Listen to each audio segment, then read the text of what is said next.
नमस्कार। आज का मोटिवेशनल वीडियो है, प्रायोरिटीज़ ज़रूरी हैं जीवन में। जब भी आप किसी काम को करना चाहते हैं तो आपको एक प्रायोरिटीज़ रखनी पड़ेगी। प्रायोरिटीज़ की यदि आप रखेंगे, आप प्रायोरिटीज़ को ध्यान में रखकर यदि आप अपने कार्य को करेंगे तो आप देखेंगे कि आप उसमें सफल होना है। क्योंकि प्रायोरिटीज़ रखने का मतलब ये है कि आप उन सारी चीज़ों को आपने देख लिया है जो आपके जीवन में आपके साथ चलने वाली है, और आप अपने इसीलिए आपने उसमें से चुन लिया है कि पहले क्या करना है, बाद में क्या करना है। क्योंकि कई बार हम जो अपनी प्रायोरिटीज़ हैं इनको हम लिखते नहीं हैं, लिख लेना चाहिए। क्योंकि जब हम लिख लेते हैं तो हमें अपने गोल का पता होता है कि फर्स्ट क्या क्या है, सेकंड क्या है, थर्ड क्या है, फोर क्या है, फिफ्थ क्या है। तो हमें उसका पता होता है। तो जब हमारे पास एक लिस्ट होती है तब हमारे पास उस पर एक्शन लेने में, उस पर काम करने में दिक्कत नहीं आती। हमारी वो चीज़ें हमसे छूटती नहीं हैं जो हमारे लिए बहुत महत्वपूर्ण है, जिनका हमें ध्यान देना चाहिए, हम ध्यान नहीं देते। वो चीज़ें हमसे छूटती नहीं हैं। प्रायोरिटीज़ ध्यान में रख कर के जिन लोगों ने काम किया है वो उन लोगों ने जीवन में सफलता ज़्यादा हासिल की। उसका कारण ये था कि उन्होंने जीवन में कभी भी पीछे मुड़ के नहीं देखा। उनको जीवन में वो आगे और पीछे की दोनों की सोच करके चलते। हमें कई बार ऐसा लगता है कि लिस्ट बना लेना जो है बेकार की चीज़ है। लिस्ट बना लेना किसी चीज़ की, हमने जो प्रायोरिटी रखी हैं वो प्रायोरिटीज़ लिख कर के डायरी में रख दी और हम भूल गए। अब उसका कोई फ़ायदा नहीं है। अब हमें उसका कोई फ़ायदा नहीं है क्योंकि हम भूल चुके हैं। तो कहीं ना कहीं आप उसको कहीं ना कहीं ऐसे लिख कर के रखें। चाहे आप डायरी में भी रखें या आप दीवार पर भी लगा सकते हैं, या आप अपने ऑफिस में भी कोई टेबल पे भी रख सकते हैं।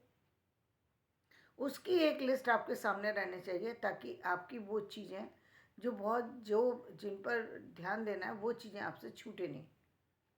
यदि आप ऐसा करते हैं तो आने वाले भविष्य की तैयारी कर रहे होते हैं, वर्तमान को संभाल रहे होते हैं। और इस स्थिति में आपकी जो महत्वपूर्ण चीज़ें हैं, यानी फाइनेंशियली आप कहीं ना कहीं डिस्टर्ब हो सकते थे, नहीं होंगे, फैमिली से डिस्टर्ब हो सकते थे, उससे बच जाते। और जो आपकी समस्याएं आने वाली उनसे आप बच जाते क्योंकि आपके पास एक निश्चित योजना है, उसके अकॉर्डिंग आप काम कर रहे हैं। जब आप इस योजना के अकॉर्डिंग काम नहीं करते तब कभी आपका परिवार छूट जाता है, कभी आपकी आर्थिक स्थिति छूट जाती है, कभी आपकी सामाजिक स्थिति छूट जाती है, कभी कभी ऐसी चीज़ें भी छूट जाती हैं जिसका हमें बाद में अफसोस होता है। तो जिस अफसोस नहीं होना चाहिए, क्योंकि एक तरफ हमारे ये सब सारी प्रायोरिटीज़ में ये सब सारी चीज़ें आती हैं, दूसरी तरफ हमने जो वो प्रायोरिटीज़ में जो गोल रखा है उस गोल की भी प्रायोरिटीज़, उस गोल में भी जो हम, जैसे हम लोग जब किसी रिसर्च वर्क को कर रहे होते हैं, उस रिसर्च वर्क में सबसे बड़ा महत्वपूर्ण क्या होता है? महत्वपूर्ण ये होता है जो हम उसकी सिनॉप्सिस तैयार कर रहे होते हैं, वो महत्वपूर्ण होती है। क्योंकि हम उस सिनॉप्सिस में उन सारे पॉइंट्स को नोट कर रहे होते हैं। वो सिनॉप्सिस हमारी पहले दिन से लेके आखिरी दिन तक रहती है। जब हम किसी चीज़ को स्टडी करना स्टार्ट करते हैं तो हमारे सामने वो सिनॉप्सिस रहती है और हमारे पास वो घूमता है कि पहला पॉइंट क्या है और उस पर कौन कौन सी बुक्स हमें स्टडी करनी है, हमारा मकसद क्या है। हम उस मकसद को नहीं भूलते, उस काम को नहीं भूलते, उन चीज़ों को नहीं भूलते जिन चीज़ों को हमें उस चीज़ में लेना है। ये हुई हमारी प्रायोरिटीज़ कि हमने उस चीज़ों को इग्नोर नहीं किया। अब हम करेंगे ही नहीं क्योंकि हमारे पास एक लिस्ट बनी हुई है, एक निश्चित योजना बनी हुई है। और ये निश्चित योजना जो है वो सफल इसलिए हो जाती है क्योंकि इस जो हम पहला जो हम कभी भी रिसर्च वर्क या कुछ करते हैं तो दूसरों की देखभाल में करते हैं, यानी किसी गाइड की उसमें देख रेख में हम उस कार्य को करते हैं। वो आपको पॉइंट को नोट कर रहे हैं, और जब आपको पता होता है कि कोई व्यक्ति आपको चेक कर रहा है तो आपकी अवेयरनेस बढ़ जाती है। लेकिन ये अवेयरनेस हमेशा नहीं रहने वाली। हमेशा तो आपकी अवेयरनेस वो रहनी चाहिए जिसमें आप खुद काम करेंगे, क्योंकि ये तो आपके कुछ समय का गोल था। आपको तो जीवन में गोल लेना है, निर्णय लेना है। वो यहाँ जीवन के गोल की बात हो रही है, तो वहाँ पर निर्णय आपको अपने आप लेना है। आपको अपने आप को चेक करना है। तो आपको जिस तरीके से और यदि आप नहीं जानते कि रिसर्च वर्क में कैसे एक सिनॉप्सिस तैयार की जाती है, तो आप रैंडमली आप किसी भी रिसर्च वर्क को उठा लीजिए। आप उसकी सिनॉप्सिस को पर जा सकते हैं और उस सिनॉप्सिस को चेक कर सकते हैं कि सिनॉप्सिस की लिस्ट किस तरीके से बनाई जाती है। यदि आप वहाँ देख लेंगे तो आपको वो जो आप अपने काम करेंगे उस काम में कैसे योजनाबद्ध तरीके से काम किया जाता है, ये आपको पता लग जाएगा। वहाँ पर आपकी जो चीज़ें हैं वो हिलेंगी नहीं, कोई भी चीज़ हिलेगी नहीं। आपको क्योंकि आपको पहली बात तो ये देखो, रिसर्च में 2-3 चीज़ें बहुत इम्पोर्टेंट है।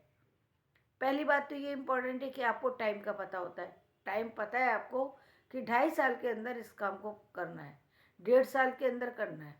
मिनिमम 1.5 साल है, मैक्सिमम 2.5 साल है। तो आप उस 2.5 साल में ही आपको करके देना है। तो आपको यदि ये पता, टाइम पीरियड यदि इससे बन गए, आपको वो निश्चित हो गया।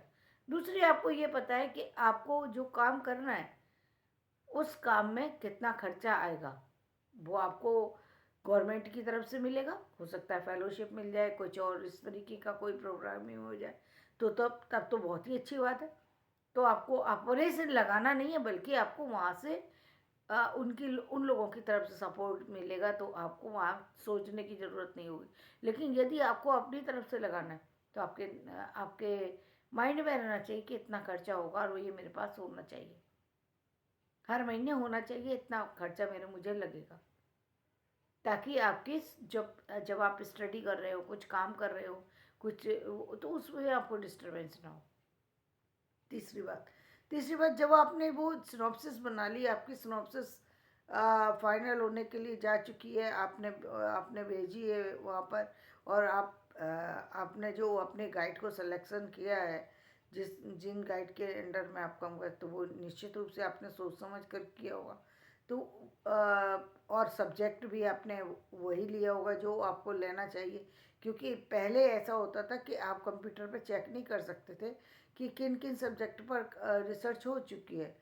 और ऐसे में क्या होता था कि कई बार गाइड नहीं ध्यान देते थे, कई बार स्टूडेंट नहीं ध्यान देते थे, और ऐसे सब्जेक्ट चुन लेते थे। आज भी ऐसे सब्जेक्ट चुन लेते हैं जिसका कोई मतलब नहीं है, लाइफ में कोई फ़ायदा नहीं है। मतलब मेहनत तो आपने की है, लेकिन उसका जीवन में कुछ आपको लाभ नहीं मिलेगा। ऐसे सब्जेक्ट लोग चुन लेते हैं, और वो किस लिए चुन लेते हैं, वो सिर्फ इमीडिएट फ़ायदे के लिए, कि कम से कम मुझे डॉक्टरेट की डिग्री तो मिल जाएगी, बाद में देखा जाएगा। अरे भाई, आप इतना महत्वपूर्ण काम कर रहे हैं, उसका कुछ लाभ तो होना चाहिए आपका। जो आप काम कर रहे हैं उसका लाभ कुछ तो आपको मिलना चाहिए। मेहनत लगती है, टाइम लगता है उस पर, तो उस पर थोड़ा होना चाहिए, लेकिन आदमी ध्यान नहीं देता है और उसे इग्नोर कर देता है, जो कि इग्नोर नहीं करना चाहिए। तो एक वो आपके पास रहा, फिर आपने उस चीज़, वो जो आपके पास सारी चीज़ें आ गई, अब आपको अपना एक रूटीन चेक करना है कि भाई इतने घंटे स्टडी के लिए मुझे टाइम निकालना है, क्योंकि ये का टाइम जो है, आप कोई फेलोशिप तो मिली नहीं हुई है, इसका मतलब आप कहीं ना कहीं जॉब भी करेंगे और साथ में आपको पीएचडी भी करनी है, घर को भी देखना है। तो यानी उन सारी लाइबिलिटी को देखते हुए आपको अपना समय निकालना है। तो आपको समय कैसे निकालना है, आपको कैसे उस सब्जेक्ट पे काम करना है। तो एक तो आपके पास देखो लिस्ट होने की वजह से आपको ये पता है कि मैं जब टेबल पे जाऊंगा तो मुझे किस पॉइंट पर काम करना है। आपको कौन सी, अब आपको बहुत ज़्यादा भागदौड़ भी करनी पड़े तो आपको पता है कि मुझे कहाँ जाना है, किस किस लाइब्रेरी में जाना है, आपको ये पता है कि कौन सी चीज़ मुझे चेक करनी है। तो आप फटाफट, यदि यूट्यूब पे भी ढूंढना है तो फटाफट इन्फॉर्मेशन ढूंढ लेंगे, ज़्यादा देर आपको नहीं लगी। आपको मालूम है कि मुझे फला यूनिवर्सिटी जाना है, आप फटाफट चले जाएंगे, आप जो भी टाइम लगेगा लेकिन आप चले जाएंगे, कर लेंगे उस काम को, क्योंकि आपके सारी चीज़ें सेट है। जब आपकी ये चीज़ें सेट नहीं होती, जब आपने उनकी प्रायोरिटी नहीं रखी हुई है तो आप क्या करते हैं, आप बिखरे हुए होते हैं। और जब आप बिखर कर के काम कर रहे होते हैं, किसी भी कार्य का रिजल्ट आपके सामने नहीं होता है। ये एक सबसे बड़ी दिक्कत होती है। तो आपको पहले प्रायोरिटीज़ बनानी होगी, उसकी सारी चीज़ें करनी होगी, तो आपकी ना तो आपकी फैमिली डिस्टर्ब होगी, ना आप डिस्टर्ब होंगे, काम भी आपका बहुत बेहतरीन होगा, क्योंकि आपने सब काम सोच समझ करके किया है। और ऐसा करके आप देखेंगे जीवन में आपकी जो सफलता है, जिस सफलता को ज़्यादा टाइम लग करके भी फ़ायदा नहीं मिलता, वो सफलता जो है आपको कम समय में अधिक लाभ दे करके जा रही है। धन्यवाद। मेरा वीडियो पसंद आए इसे लाइक करें, शेयर करें और सब्सक्राइब करें।